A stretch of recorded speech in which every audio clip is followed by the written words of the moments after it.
pertama. Ia bekerja di sini. Tepat waktu ini, rekannya keluar untuk mengambil minyak pijat. Kemudian dia mengambil tirai dan menutup pintu. Gadis dengan bingung melihat rekannya. Dia nggak paham kenapa ia memblokir pintu. Tapi hal yang terjadi lanjut membuatnya terkejut. Inilah panti pijat pada 90-an. Salah satu panti pijat yang paling terkenal. Para pria kaya juga mau ke sini UTK istirahat. Dan temukan kebahagiaan. Mereka tidak menganggap pemijat ini sebagai pemijat biasa. Huizi baru saja tiba dan melihat berita perekrutan panti pijat. Setelah Huizi ke sana, ia menemukan para orang duduk di kursi adalah pria parubaya. Saat ini, manajer ke sana. Bertanya kepadanya apakah ia mau memijat, ada teman di sini, nih. Huizi mengatakan dia ingin datang ke sini untuk mencari kerja. Manajer bertanya apakah dia memiliki kemampuan pijat yang unik. Huizi mengatakan bahwa dia akan berusaha untuk belajar. Setelah mengatakan itu, ia berdiri di lobi dan melepas mantel. Manajer itu tertawa dan menggelengkan kepalanya. Dia berkata bahwa orang-orang di sini serius. Andalkan kemampuan sendiri untuk menghasilkan uang. Kemudian ia membiarkan Huizi tinggal untuk belajar. Biaya kuliah 100.000 satu hari. Tunggu sampai setelah ujian selesai, ia dapat melayan untuk pelanggan. Huizi adalah seorang yatim piatu, dibesarkan di panti asuhan sejak ia kecil. Juga tidak mempelajari keterampilan apapun. Dibandingkan dengan hambatan ketika Anda pertama kali pencari kerja. Ya setidaknya sekarang dia punya kesempatan untuk bekerja. Wanita yang bertanggung jawab atas kursus pelatihan bernama Mai. Dia dengan dingin mengajari mereka pijat. Lalu dengan dingin meninggalkan. Huizi bekerja keras, melatih semua keterampilannya setiap hari. Hari itu, dia pergi ke tempat yang aneh. Kemudian diam-diam melihat ke dalam ruangan dan melihat bahwa pelanggan itu tak pakai baju. Ingin belajar, kan? Ya benar. Wanita yang melihat gadis bodoh berdiri di depannya sangat rajin. Jadi ia membuka pintu baginya untuk mengamati pembelajaran. Saat tes keterampilan. Orang yang memeriksanya adalah senior dan temannya. Senior itu menatap teman itu lalu mereka berdua meliriknya. Sama seperti itu, kesuksesan membantu Huizi lulus ujian. Hari kerja resmi. Setiap pemijat memiliki kartunya sendiri. Huizi mendengar bahwa nomor seniornya adalah 18. Jadi dia memilih nomor 19. Ingin mengikuti jejak para seniornya. Dengan perkenalan dari senior. Kemudian dia mendapatkan pelanggan sendiri. Di bawah bimbingan dari seniornya. Keterampilan pijat Huizi telah meningkat dengan sangat cepat. Mereka juga menjadi teman yang sangat baik. Senior merawat Huizi dengan sangat hati. Kehidupan pribadinya juga sangat bagus. Dengan bantuan seniornya, Huizi beradaptasi dengan cukup cepat. Huizi berpikir dia akan mendapatkan banyak tip bulan ini. Jadi ia sangat senang. Seiring waktu, cinta di antara keduanya semakin dalam. Jadi ia memindah ke kos senior. Saat ia pergi ke kosnya, takut dengan adegan di depannya. Dan senior menyuruhnya untuk menjatuhkan ranselnya dan kemudian tidur lanjut. Sampai saat senior bangun. Ia terkejut karena kamar telah dibersihkan. Lalu, Huizi memasak makan. Merawat untuknya. Sebelumnya, ia hanya makan di luar. Sekarang ia bisa makan makanan di rumah. Buat dia merasakan kehangatan keluarga. Setelah itu, kehidupan pribadi keduanya benar-benar istimewa.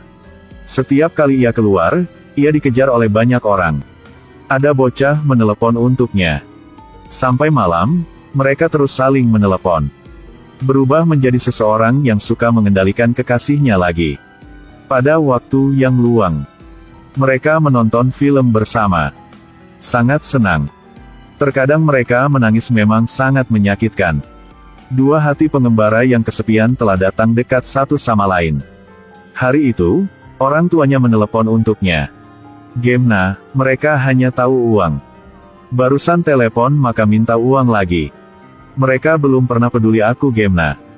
Orang tua gitu memang gak bertanggung jawab. Sebenarnya, hari itu gadis ini kabur ke kota agar bekerja. Dapatkan uang untuk dikirim ke rumah untuk menghidupi keluarga. Huizi patah hati memeluk wanita di depannya. Dia membawa senior ke toko kue. Ia memberitahu dengan senior sejak dia masih kecil. Ia biasanya makan kue di toko ini. Ia pikir inilah makanan yang paling enak. Mimpi yang besar Huizi itulah tunggu sampai pemilik sampai pensiun. Lalu ia akan membeli toko ini, terus menjual kue. Terus kirim kue ke anak-anak di panti asuhan. Pada hari ulang tahun senior, keduanya pergi ke taman bersama. Mereka menjalin tangan, mereka duduk di bangku taman.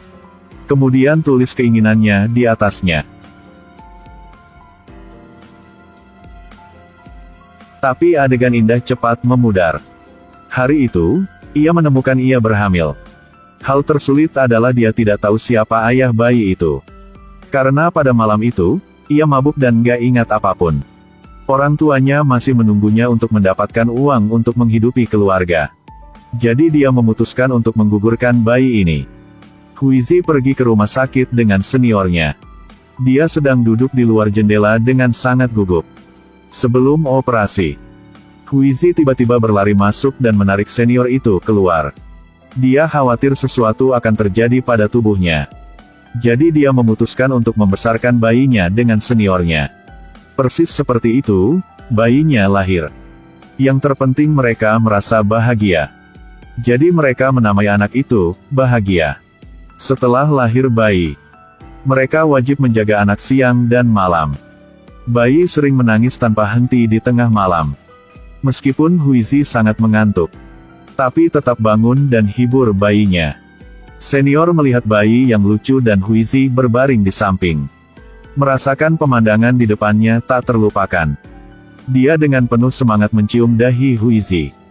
Tapi dua gadis merawat satu anak sangat sulit. Di jalan, mereka melihat pasangan tua yang penuh kasih. Menerima pandangan kagum dari semua orang di sekitar. Sementara mereka berdua dihina.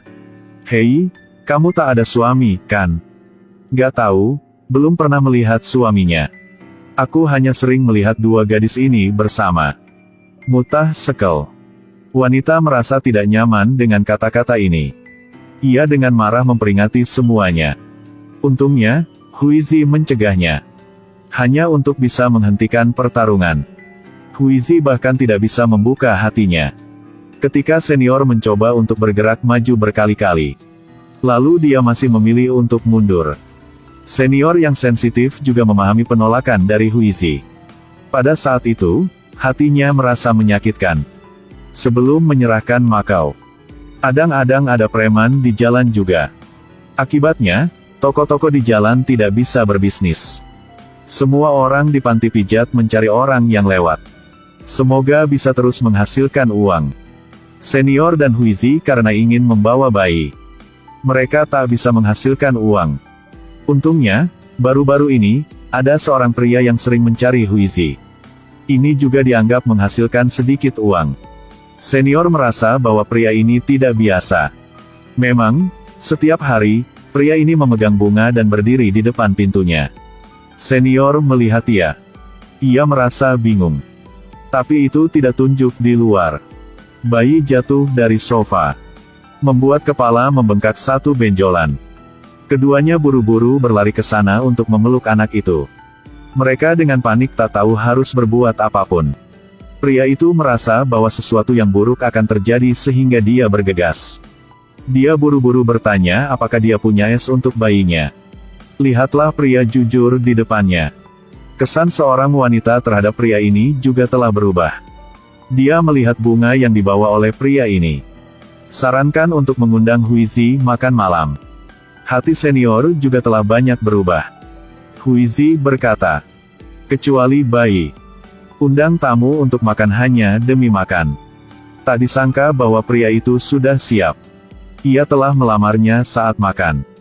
Huizi takut jadi dia lari ke rumah. Dia mengeluh kepada seniornya. Pria ini baru mengenalnya selama beberapa minggu. Tapi telah mau menikahnya.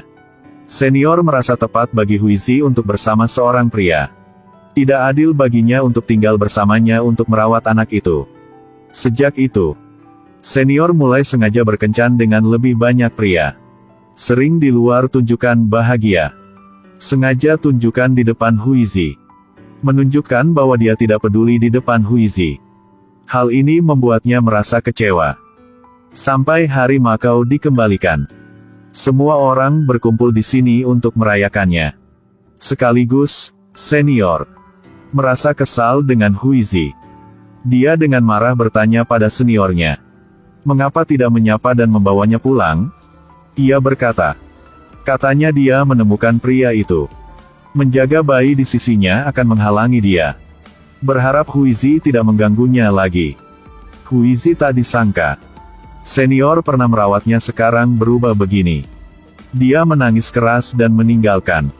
Tapi yang dia tidak tahu adalah bahwa seniornya juga patah hati saat itu. Huizi merasa ia ditinggalkan. Lalu pergi ke rumah pria itu. Tanggapi lamaran pernikahannya. Keduanya tinggal bersama. 20 tahun yang berlalu dalam sekejap mata. Iba-iba, suatu hari, Huizi melihat di koran ada kabar sebuah pengumuman tentang kematian seseorang. Dengan isi, ternyata, senior meninggal dalam kecelakaan mobil. Huizi merasa dia perlu melakukan sesuatu. Ia segera memesan tiket pesawat terbang. Temukan orang yang menulis koran itu. Ternyata itu perusahaan asuransi asli. Mereka biasa membelikan bayi itu asuransi. Jadi apapun yang terjadi pada mereka, maka kerabat yang masih hidup masih dapat menerima uang ini dan merawat anak itu. Tapi Huizi tak disangka. Senior menulis nama Huizi di selembar kertas. Huizi tahu. Ternyata senior tidak membawa bayi itu kemana-mana. Bahkan tak menikah. Ia membesarkan anak yang sudah dewasa. Dia bahkan membeli toko kue favorit Huizi. Setelah tahu nyata, Huizi menangis keras. Dia berlari ke tempat di mana mereka menulis keinginan mereka tahun itu. Keinginan di bawah bangku telah terhapus. Sebaliknya, itu adalah keinginan baru senior. Ia berharap Huizi memiliki kehidupan yang bahagia selamanya. Akhir film. Huizi telah merawat anak senior untuk mewujudkan mimpinya. Dan Huizi mengambil alih toko roti yang ditinggalkan oleh seniornya. Senior membeli toko kue karena dia dan hidup bahagia. Jadi sekarang dia juga memiliki keterikatan itu. Jaga toko kue selama sisa hidupnya.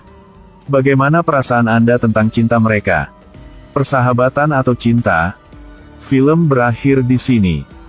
Kalau peduli, ingatlah follow